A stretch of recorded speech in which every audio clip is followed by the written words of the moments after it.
1 लाख सरकारी नौकरियों के मुद्दे पर आज फिर से सदन तपा है। गहमा गहमी सदन के भीतर देखने को मिली है और इसके साथ साथ बीजेपी विधायकों ने आज यहां पर वॉकआउट भी किया बल्क ड्रग पार्क को लेकर। पूरे बातचीत के लिए इस वक्त खबरें अभी तक के साथ मौजूद हैं बीजेपी विधायक त्रिलोक जम्वाल, इन्हीं से बातचीत करेंगे। सर, आपने पिछले कल भी रोजगार का ये मुद्दा उठाया था, हालांकि मुख्यमंत्री ने तब कहा था कि आप प्रूफ लाइए। आज घोषणा पत्र लेकर सदन में गए, मुख्यमंत्री ने जो बातें कही कि घोषणा पत्र अलग चीज़ है और जो हमने गारंटी पत्र दिया था वो अलग चीज़ें हैं, इसको आप किस तरह से समझते हैं? देखिए, वर्तमान सरकार झूठ का सहारा लेकर सत्ता में आई है। जो इन्होंने चाहे गारंटियां दी, चाहे इनको मैनिफेस्टो है। कल इन्होंने कहा कि हमने 1 लाख सरकारी नौकरी की बात ही नहीं कही है।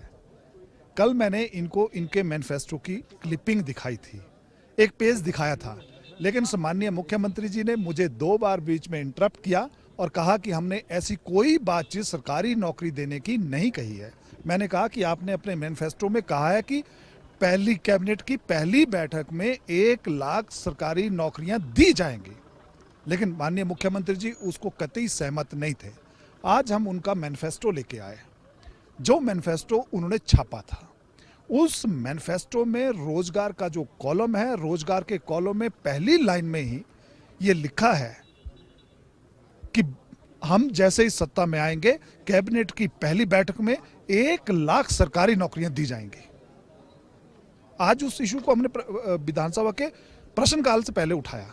सम्मान्य लीडर ऑफ ऑपोजिशन ने उस विषय को उठाया, लेकिन माननीय मुख्यमंत्री तब भी मानने के लिए तैयार नहीं थे। आपको क्या लग रहा है कि 1 लाख जो सरकारी नौकरियों की गारंटी है उससे पीछे हट रही है सरकार?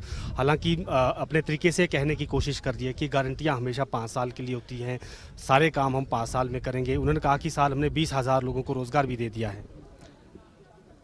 उन्होंने ये नहीं कहा दे दिया है, दे देंगे। 14 महीने हो गए, अभी किसी को नहीं दिया है। कल सम्मान्य मुख्यमंत्री जी हाउस में जब डिबेट हो रही है और मुझे इंटरप्ट किया उन्होंने, तो उन्होंने ये भी कहा था, देखिए एक मुख्यमंत्री एक दिन में अलग स्टेटमेंट देते हैं, दूसरे दिन अलग स्टेटमेंट देते हैं। पिछले कल इन्होंने स्टेटमेंट दी थी विधानसभा में खड़े होकर कि कोई भी सरकार 1 लाख सरकारी नौकरियां नहीं दे सकती।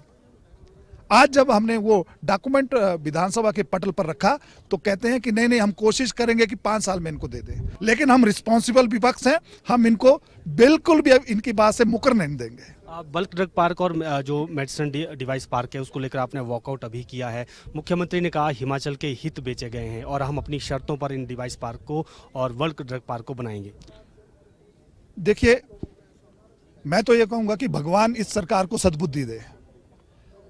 कैसे एक प्रोजेक्ट एक स्टेट को मिलता है? हमारी सरकार ने 2 प्रोजेक्ट हिमाचल प्रदेश को लाए। आज सम्माननीय पूर्व इंडस्ट्री मिनिस्टर ने केवल इतना पूछा कि 14 महीने हो गए, आपको इतने बड़े बड़े प्रोजेक्ट भारत सरकार ने हमें दे रखे हैं, आपने अभी तक किया क्या? और दुर्भाग्य देखिए कि इंडस्ट्री मिनिस्टर कोई और जवाब दे रहे हैं, उनका जवाब के विपरीत मुख्यमंत्री बोल रहे हैं। इसका मतलब सरकार में सामंजस्य नहीं है। विभाग में क्या हो रहा है ये मंत्री को पता नहीं है। बिल्कुल, ये थे बीजेपी विधायक त्रिलोक जम्वाल और इन्होंने कहा कि जो स्टेटमेंट सरकार की तरफ से आई है वो दुर्भाग्यपूर्ण स्थिति है और ऐसी स्थिति में जो इंडस्ट्रीज़ है वो यहाँ पर नहीं आ पाएगी। और इसके साथ साथ रोजगार के मुद्दे को लेकर उन्होंने फिर से सरकार को घेरा है कि 1 लाख सरकारी नौकरियों का वायदा पहली कैबिनेट में किया गया था और आज इसी वजह से हमने सदन में डॉक्यूमेंट लाया, यानी जो मैनिफेस्टो था कांग्रेस पार्टी का उसको सदन पटल पर रखा और इस दौरान हमने देखा कि सदन के भीतर हंगामा भी हुआ है। वीडियो शंकुर के साथ प्रदीप ठाकुर, शिमला।